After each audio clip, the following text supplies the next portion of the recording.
Selamat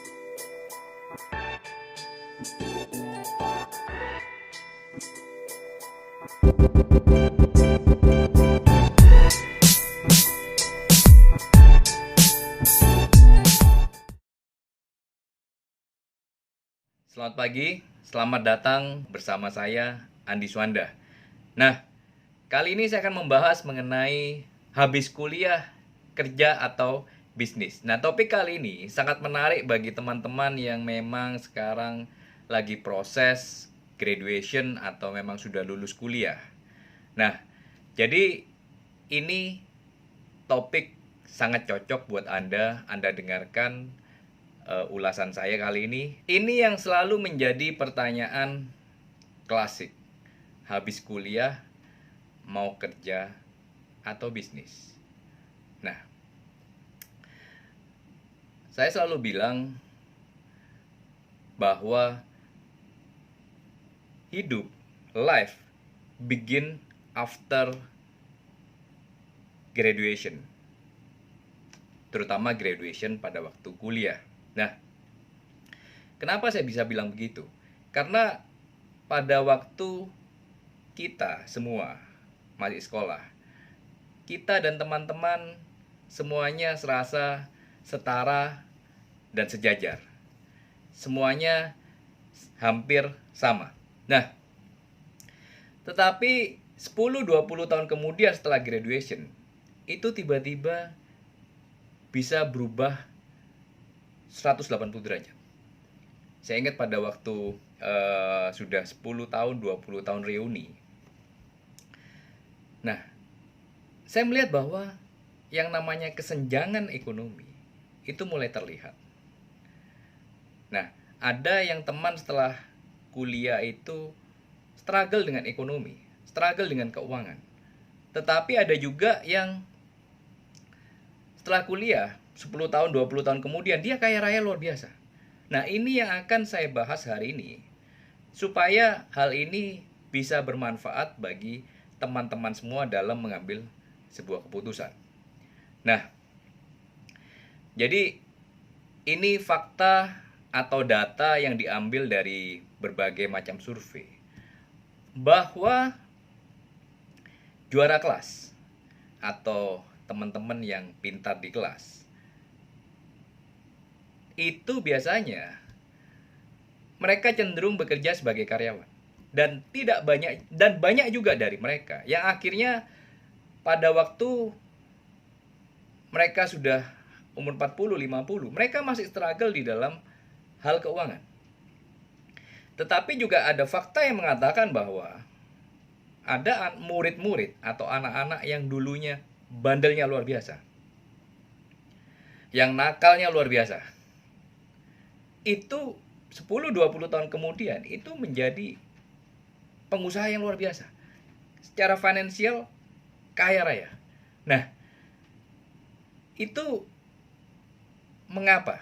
Kita akan jelaskan, kita akan ulas tuntas di YouTube channel kali ini sehingga Anda tahu bagaimana dunia real world itu bagaimana.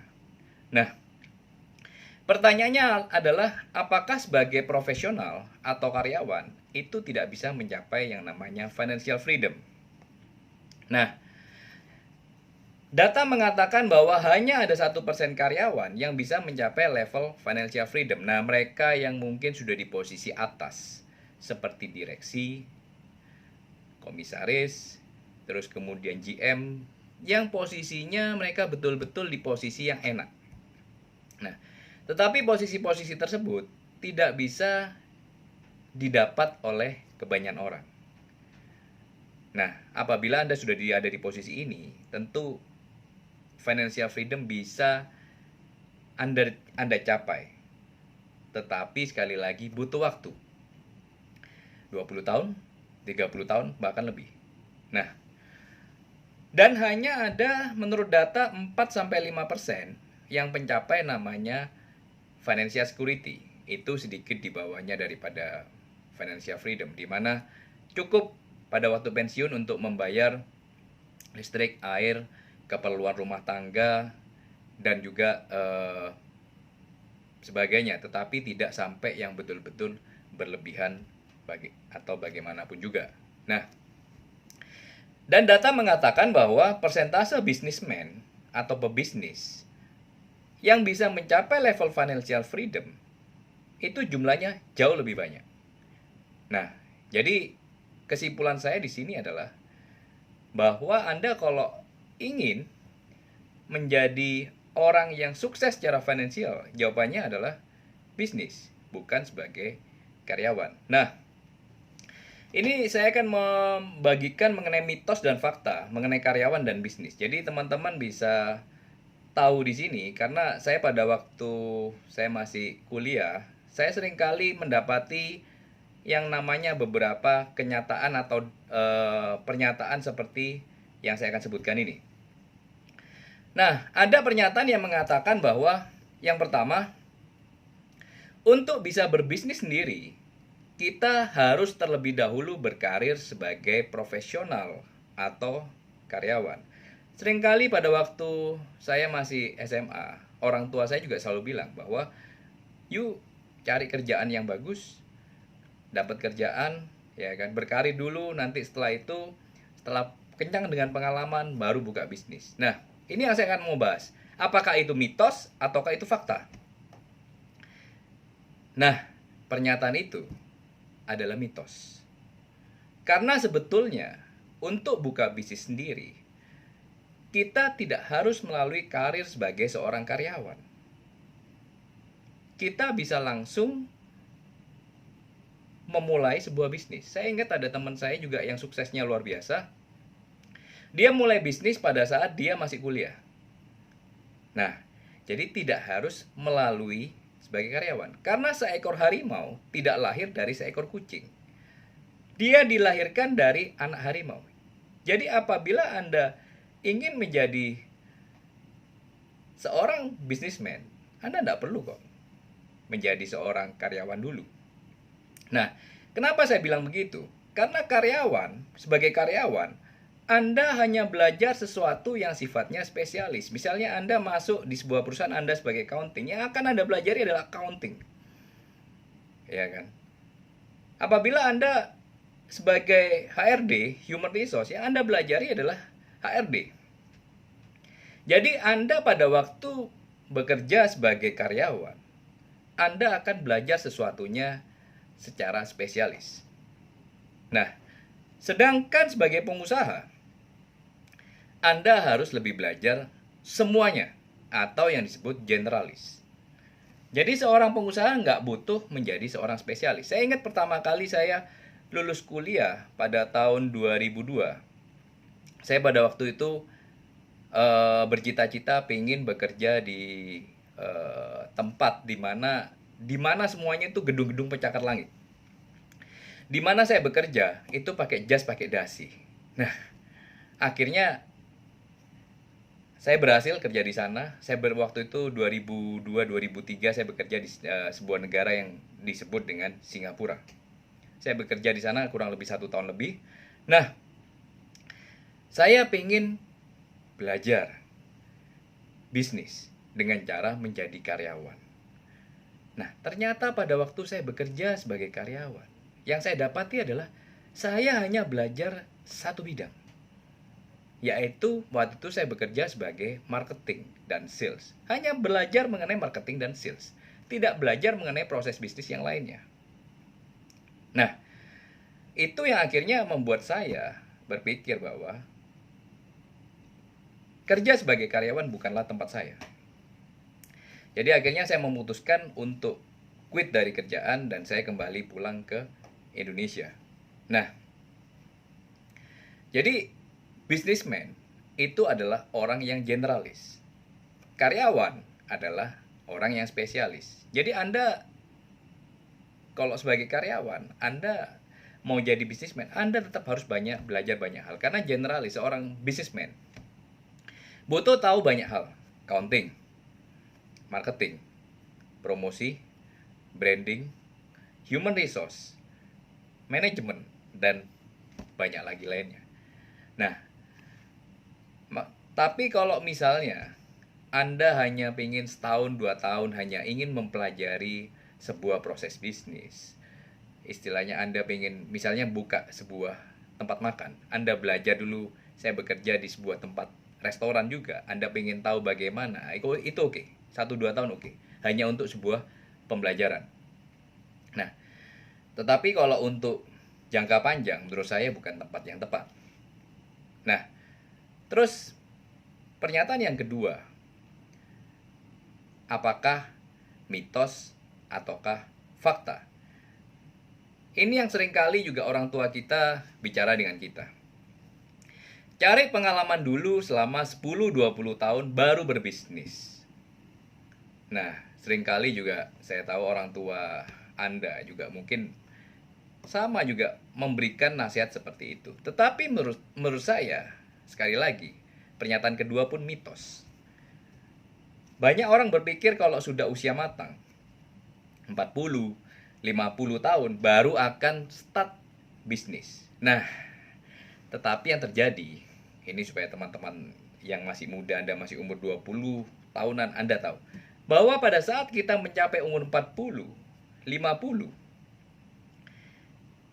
resiko kita untuk kemampuan kita untuk mengambil sebuah resiko itu menjadi berkurang secara drastis. Pada waktu kita umur 40, 50, di mana kita sudah mempunyai banyak tanggungan, cicilan rumah, cicilan mobil, terus kemudian anak sekolah, itu ketakutan itu lebih besar pada waktu kita memulai bisnis pada waktu umur 20. Nah, saya ingat betul, saya mendirikan kantor bisnis saya, Rewet, itu umur pada waktu itu saya umur 24-25 tahun. Kenapa saya berani pada waktu itu menentukan langkah membuka bisnis properti? Karena bagi saya nothing tulus. Saya belum punya tanggungan, saya belum merit, di mana saya pikir pada waktu itu kalau memang saya gagal, saya kalah, ya sudah, saya masih muda. Umur saya masih waktu itu 25 tahun. It's okay untuk menerima yang namanya kegagalan. Tetapi mungkin pada waktu, kalau misalnya saya memulai bisnis pada waktu umur saya 40, 50, di mana saya sudah punya tanggungan keluarga, keputusan itu menjadi tidak mudah. Nah, jadi faktanya adalah semakin lambat kita memulai bisnis, semakin lama, semakin kita takut untuk mengambil yang namanya resiko. Nah, terus pernyataan yang ketiga, yang pasti seringkali Anda dengar pada waktu Anda mau buka bisnis, adalah begini. Untuk buka bisnis, itu dibutuhkan modal yang besar. Nah, menurut saya itu juga mitos sekarang ini. Karena sekarang ini zaman yang sangat luar biasa, di mana banyak bisnis yang bisa tanpa modal atau hampir tidak ada modal sama sekali. Karena sekarang zaman digital, zaman yang luar biasa sekali. Jadi untuk menjadi kaya itu sangatlah mudah dibandingkan 10-20 tahun yang lalu. Nah, jadi muda dan kaya raya itu sangat mungkin di zaman-zaman sekarang. Jadi banyak sekarang bisnis yang menawarkan tanpa modal. Misal apa? Seperti dropshipper.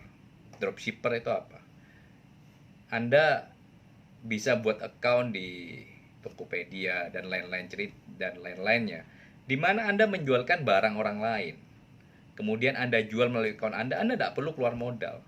Karena supplier itu atau distributor itu akan mengirimkan barang yang Anda jual itu langsung kepada customer Anda. Anda tidak perlu yang namanya modal. Nah, terus juga ada yang namanya agen asuransi, agen properti. Nah, ini bisnis-bisnis yang bisa Anda lalui tanpa modal. Seperti saya, agen properti. Itu bisa sekali kita memulai bisnis tanpa modal atau hampir tidak ada modal sama sekali. Nah, di sini saya akan sedikit membahas mengenai agen properti di Rewet adalah peluang bisnis dengan hampir tanpa modal. Jadi saya sedikit akan membahas mengenai Apa itu agent reward? Nah, agent properti di reward itu bisa berpenghasilan ratusan juta atau bahkan miliaran rupiah dalam setahunnya.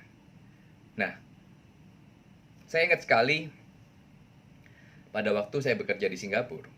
Setiap hari yang saya lakukan adalah saya naik turun bus, naik turun MRT. Karena di sana harga mobil sangatlah mahal. Sebagai perbandingan, Honda Freed di sini itu harganya sekitar 200 jutaan. Tetapi di Singapura, surprisingly harganya 900 jutaan. Jadi untuk membeli mobil itu suatu yang sangat mahal. Jadi akhirnya yang saya lakukan adalah tiap hari naik turun bus, naik turun MRT. Nah, one day saya bertemu dengan direktur di tempat saya bekerja. Dia sudah umur 50 tahun lebih. Dia masih seperti saya naik turun bus, naik turun MRT. Nah, terus saya berpikir, kalau seandainya saya masih berkarir sebagai karyawan, artinya umur 50, saya akan seperti direktur saya yang masih di mana saya naik turun bus, naik turun MRT. Itu sama sekali bukan dream saya. Nah, terus one day, saya bertemu dengan seorang agent properti yang kebetulan waktu itu saya membantu teman saya, menemani teman saya yang kebetulan lagi cari properti di Singapura. Nah, dia menawarkan untuk menjemput kita di suatu tempat. Nah, ternyata agent ini menjemput kita dengan mobil yang terbaru pada waktu itu. Yang menurut saya kira-kira harganya kurang lebih 1 miliar. Nah, terus pada waktu saya ketemu dengan agent tersebut, ternyata agent tersebut masih muda. Masih kira-kira menurut saya pada waktu itu sekitar umur 28 atau 30 awal. Nah, tetapi pada waktu dia bercerita, dia ternyata dulu awalnya bekerja di bank, terus kemudian dia resign, dia jadi agent properti. Hanya dalam waktu 5 tahun, dia bisa beli mobil, dia bisa beli rumah sendiri, dan dia punya satu properti untuk investasi. Jadi menurut saya, wow, ini kehidupan yang sebetulnya saya mau.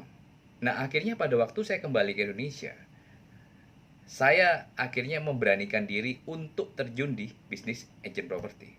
Nah, karena apa? Hampir tanpa modal, karena yang kita jual adalah jasa kita. Nah, dan hebatnya lagi, di properti ini harganya mahal.